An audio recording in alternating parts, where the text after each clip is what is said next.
আসসালামু আলাইকুম।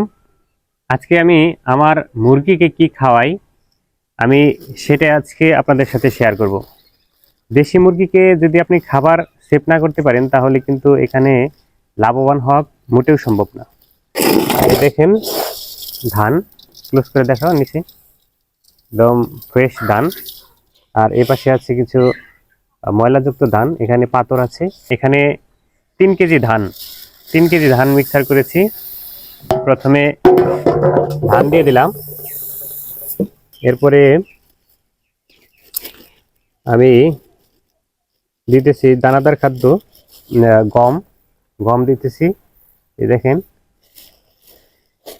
গম।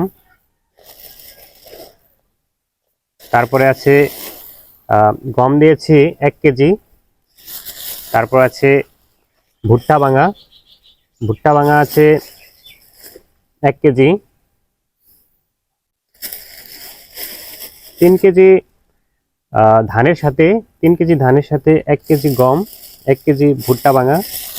তারপর লেয়ার লেয়ার লেয়ার ওয়ান, এই খাদ্যটা আমি আপনার 1 কেজি এনেছি, কারণ আমার ডিম পাড়া মুরগি আছে, সেজন্য লেয়ার লেয়ার ওয়ান যে খাদ্যটা সেটা আমি এনেছি।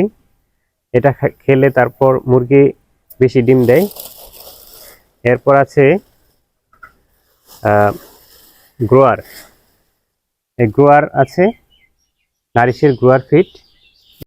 এগুলা সবগুলো একত্রে এভাবে রাখার পরে আমি এখন মিক্সার করে নিব।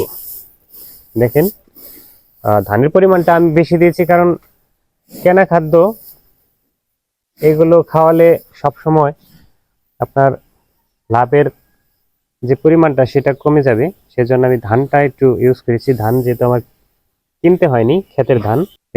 এই যে খাদ্য প্রস্তুত করলাম, এই খাদ্যগুলো মূলত আমার দেশি মুরগির সকল বয়সী বাচ্চারাই খাবে, সকল বয়সী মুরগি খাবে।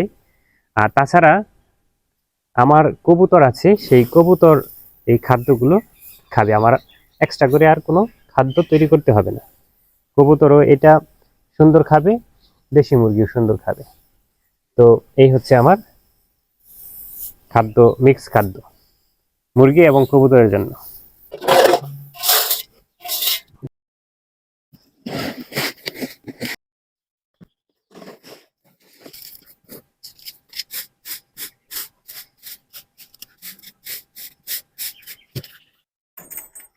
এখন আমার প্রস্তুতকৃত খাবারগুলো আমি আমার মুরগিগুলোকে দিয়ে দেব।